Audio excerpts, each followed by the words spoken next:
E aí, vamos para mais uma aula e hoje vou falar sobre carboidratos. Bem acompanhados, na medida certa, tá tudo bem. Vamos entender um pouquinho sobre a digestão dos carboidratos, o porquê eles devem ser acompanhados de outros alimentos, não devem ser ingeridos em grandes quantidades em uma única refeição e sobre o processo digestivo, absortivo e o efeito dele no nosso organismo. Vamos lá?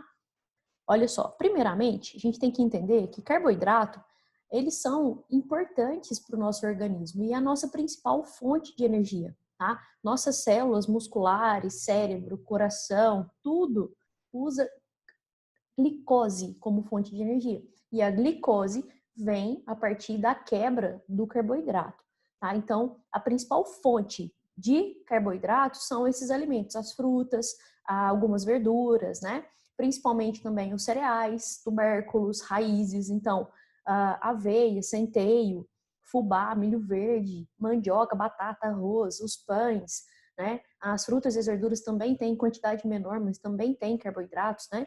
A gente só vai achar uma quantidade bem pouquinha desse grupo nos alimentos de origem animal, que são mais ricos em proteína, tá? No reino vegetal aí, o que a gente tem em maior quantidade é realmente os carboidratos, e estes grupinhos aqui são os que contêm maior concentração, tá?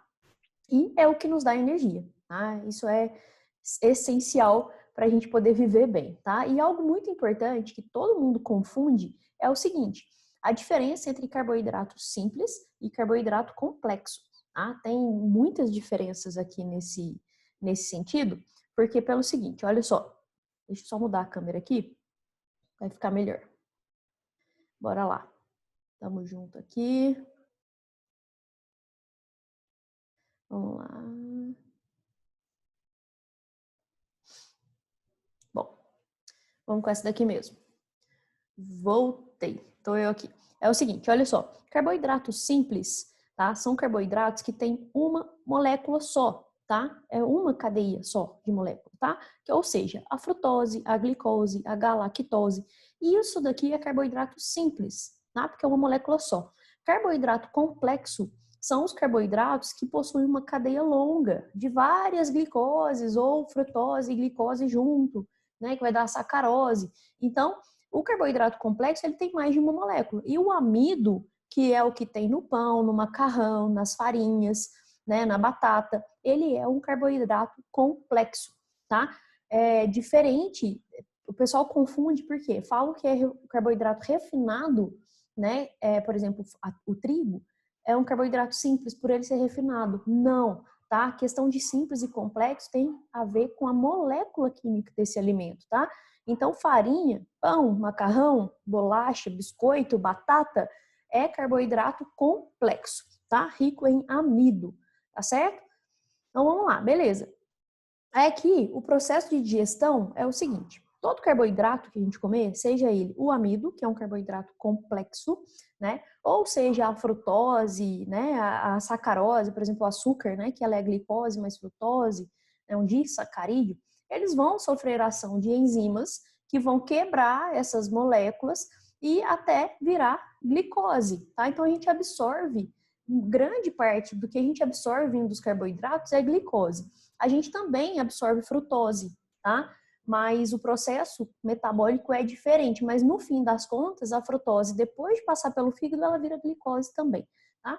Agora, o importante com relação à ingestão de carboidratos, né, para emagrecimento, para a saúde, para a prevenção de doenças, é a gente entender que carboidrato não faz mal, mas tem o quanto de glicose que a gente vai absorver, que vem desse carboidrato, né, e a quantidade, né, o quão rápido essa glicose é absorvida e qual a quantidade dessa glicose é absorvida. São dois pontos muito importantes. A gente vai entender o porquê. A gente precisa saber a diferença de índice glicêmico e carga glicêmica. Muita gente fala assim, nossa, esse alimento tem alto índice glicêmico, o pão tem alto índice glicêmico, banana tem alto índice glicêmico, engorda. Gente, índice glicêmico, desculpa falar, mas não serve para nada, tá? Quando a gente olha o índice glicêmico isolado, ele só fala pra gente a velocidade que esse carboidrato vai ser absorvido, tá? O pão branco tem um índice glicêmico alto? Tem, porque ele é amido puro praticamente e a digestão dele é muito rápida, tá? Porém, o que a gente tem que tomar cuidado, o que a gente tem que ter em mente é com relação à carga glicêmica, tá? A carga já envolve o quanto desse carboidrato, o quanto dessa glicose vai ser absorvida. E para a gente calcular a carga glicêmica, a gente precisa do índice glicêmico do alimento, tá? Como que esse índice glicêmico é calculado? A referência para o cálculo do índice glicêmico é justamente o pão branco, né? Então, eles têm lá a velocidade que 50 gramas de pão branco é absorvida, né? E eles fazem esses cálculos aí de acordo com a mesma quantidade de determinado alimento. Aí eles calculam o índice glicêmico. E tem uma tabelinha lá de baixo, médio e alto índice glicêmico com referência do pão francês, tá? Já a carga glicêmica, que já tem aqui o envolvimento de quantidade, tá? Ela é calculada com o índice glicêmico do alimento em questão, vezes o quanto de carboidrato tem nesse alimento, dividido por 100. Aí a gente tem a carga glicêmica. E isso aqui é algo interessante. A gente deve preocupar sempre em montar uma refeição com carga glicêmica de baixa média, tá? Alta carga glicêmica a gente deixa em momentos específicos, geralmente atleta, recuperação de treino, etc., que não é o caso aqui, tá? Mas é muito importante que vocês saibam a diferença. Índice glicêmico é a velocidade com que esse carboidrato vai ser absorvido e a carga glicêmica é a quantidade que vai ser absorvida, tá? E o índice glicêmico, ele muda, tá, gente? De acordo com a pessoa, se a sua saúde intestinal tá boa ou tá ruim, se absorve mais rápido ou mais devagar. Se você come um alimento rico em carboidrato sozinho ou junto com outro alimento, o índice glicêmico também muda, né? Assim como a carga também, né? Dependendo da quantidade, ou algum outro alimento que você coloca junto, né? Mas, interessantemente, a carga glicêmica é algo mais factível, né? Porque tem a ver com quantidade, então a gente consegue controlar mais do que o índice glicêmico, beleza? Então vamos lá. Ó, aqui eu até trouxe para vocês uma tabelinha interessantíssima, tá? Vamos falar de frutas. Olha para você ver. Se a gente for pegar maçã, banana, laranja, abacaxi e manga, e a gente for calcular aqui, ó, o índice glicêmico, tá? A gente vê que só o abacaxi que tem um índice glicêmico médio. O resto, tudo tem índice glicêmico baixo. Interessante, né? E aqui eles têm, ó, a quantidade de glicose, né? O índice glicêmico da glicose, o índice glicêmico do pão branco e o índice glicêmico do alimento, né? Comparado aqui ao do pão, né? Tem a classificação e praticamente todos aqui o índice é baixo, tá? Agora, quando a gente pega uma porção igual, tá? De 120 gramas de cada uma dessas frutas, a gente vai ver que a quantidade de carboidrato em 120 gramas dessas frutas, ela muda. Olha só, na maçã tem 15, na banana tem 24, na laranja tem 11, no abacaxi tem 13 e na manga tem 17 gramas de carboidrato, tá? Aí quando a gente vai fazer o cálculo lá da carga glicêmica, olha só como que as coisas mudam, né? A carga glicêmica da maçã é 6, da banana é 12, da laranja é 5, da abacaxi é 7 e da manga é 8. Então muda, olha só, a classificação. A carga glicêmica, então, da maçã é baixa, da banana passou para a média, da laranja é baixa, abacaxi baixo e manga baixa, tá? O que que isso fala para nós? Por exemplo, a gente nem precisava calcular a carga glicêmica, pessoal, era só olhar aqui, ó, a quantidade de carboidrato que tem em cada porção, tá? Por exemplo, ó, se você comer 120 gramas de banana, você vai ingerir ali 24 gramas de glicose, tá? De carboidrato, que vai virar glicose. Mas se você pegar os mesmos 120 gramas de abacaxi, você vai ingerir 13, é a metade, né? Então a quantidade de carboidrato na porção é menor, tá? O do abacaxi, olha só, ele é absorvido um pouco mais rápido do que o da banana, mas a quantidade é menor, tá? Então vamos pensar assim, qual fruta eu como? Estou em processo de emagrecimento, estou contando caloria e eu gosto de comer um pouco mais. Se a gente calculou 24 gramas por porção, às vezes é melhor você comer abacaxi, que você vai comer lá praticamente 240 gramas de abacaxi. É um volume maior para a mesma quantidade de carboidrato. Entende? Então, vamos preocupar a partir de agora com quanto de carboidrato em cada refeição, tá? Sempre ponderar a quantidade e não a velocidade que ele vai ser absorvido. A velocidade a gente controla de outra forma, certo? Então, vamos lá. A pergunta que não quer calar. Carboidrato sozinho ou acompanhado, né? Você já deve ter percebido que um carboidrato que é ingerido sozinho, ele é absorvido de forma muito rápida, tá? Isso tem dois problemas. O primeiro, que chega muito carboidrato, muita glicose de uma vez no sangue, tá? Isso não é legal. E segundo, que como a digestão dele é muito rápida, a sinalização de saciedade também termina muito rápido. Você já deve ter percebido, como quando vocês comem carboidrato sozinho, só um pãozinho ou só uma frutinha, uma bolachinha, passa nem meia hora, o estômago já está roncando, a gente já está com fome de novo. O que isso significa? Que esse carboidrato já foi digerido, já foi absorvido, a insulina já mandou ele todo para dentro da célula e o seu corpo já entendeu que você precisa de mais energia, tá? Então, sempre para evitar isso, ainda mais que aqui a gente fala de emagrecimento, a gente já está em uma ingestão calórica reduzida, já é normal sentir um pouquinho de fome, a gente tem que evitar que essa fome venha muito precoce, que o sentimento, né, a sensação de saciedade dure mais tempo. E para isso a gente acompanha sempre esse carboidrato de alimentos ricos em proteínas, em gorduras ou em fibras. Por quê? Porque esses nutrientes aqui, eles vão atrasar o processo de digestão e absorção. Então, esse carboidrato vai chegar mais devagar na corrente sanguínea, o pico de insulina vai ser menor, né? A célula, né, vai ter mais tempo para usar essa glicose como fonte de energia, né? E a sinalização dos hormônios de saciedade, ela também perdura por mais tempo, tá? E acrescentando estes alimentos, né, junto com o carboidrato, a gente consegue reduzir o índice glicêmico da refeição. O que é isso? Reduzir o índice glicêmico? Reduzir a velocidade com que esse carboidrato vai ser absorvido, né? E isso ajuda muito, porque vai dar mais saciedade e vai dar tempo para a tua célula usar esse açúcar, né, essa glicose como fonte de energia. Daí ele não acumula. O que acontece quando a gente come muito carboidrato que é absorvido de forma muito rápida? Chega muito de uma vez no sangue, entra, tem um pico de insulina muito grande, essa insulina vai e taca esse açúcar dentro da célula. Só que, naquele momento, é muito para a sua célula. Ela não precisa usar toda aquela glicose para fazer energia, né? Então, ela vai fazer energia com o pouco que ela precisa e o restante ela vai guardar. Guarda de que forma? Se você tiver com o estoque baixo de carboidrato, vai fazer um glicogênio muscular, vai ficar guardadinho no teu músculo. Mas se ele também já estiver completo, esse excesso tem dois caminhos. Tem a gordura, né, que vai lá para o pneuzinho, e tem o colesterol. Né? Então, muitas pessoas, inclusive, têm aumento de colesterol por ingestão excessiva de carboidratos. Tá? Então, sempre põe em mente, comer menos e sempre acompanhado. Melhor comer fracionado ao longo do dia do que muito de uma vez só, certo? Bom, beleza. E a proteína em específico, ela tem um papel muito importante porque dos nutrientes, do carboidrato, do lipídio e da proteína, a proteína é a que dá mais saciedade. É a que a sinalização da saciedade dura mais tempo, tá? Então, se você acrescenta proteína nas suas refeições, você vai demorar mais tempo para sentir fome de novo. E isso em uma dieta para emagrecimento é muito bom, né? Mais uma vez, porque a gente está ingerindo menos calorias. Então é normal sentir fome, mas quando a gente acrescenta mais proteína, a gente consegue ter uma saciedade mais duradoura após a refeição, tá?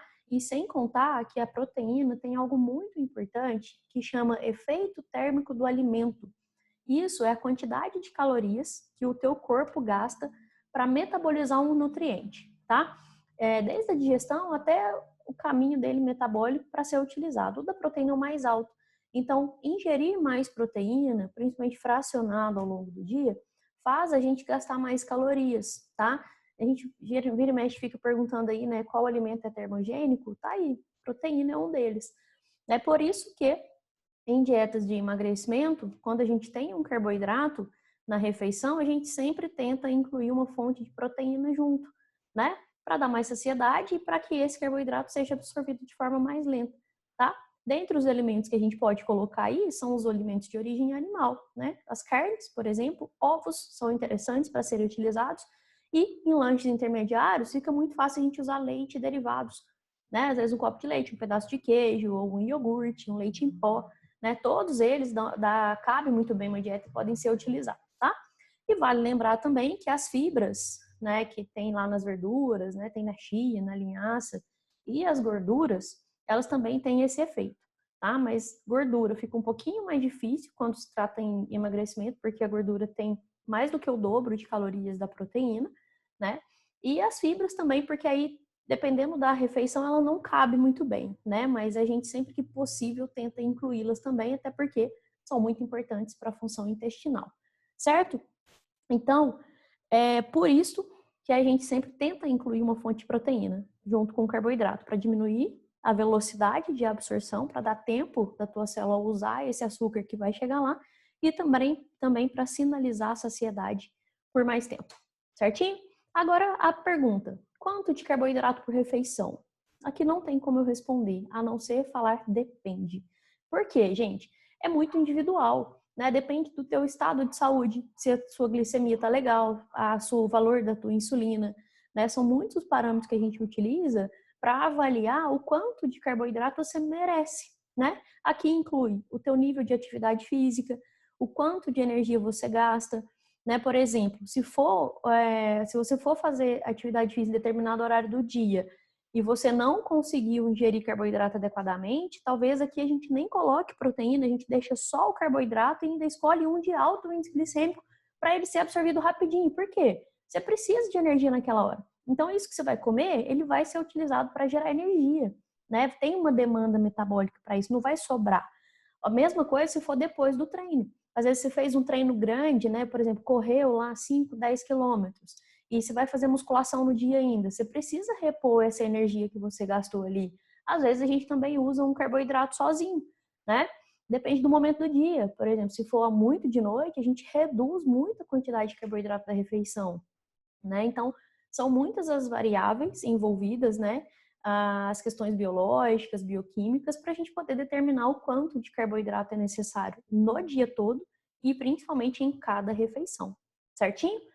Então, mas para não deixar vocês na dúvida e para vocês terem uma noção de quantidade de carboidrato por alimento, eu trouxe aqui uma tabelinha para vocês e vocês podem ver aqui que muda muito, tá?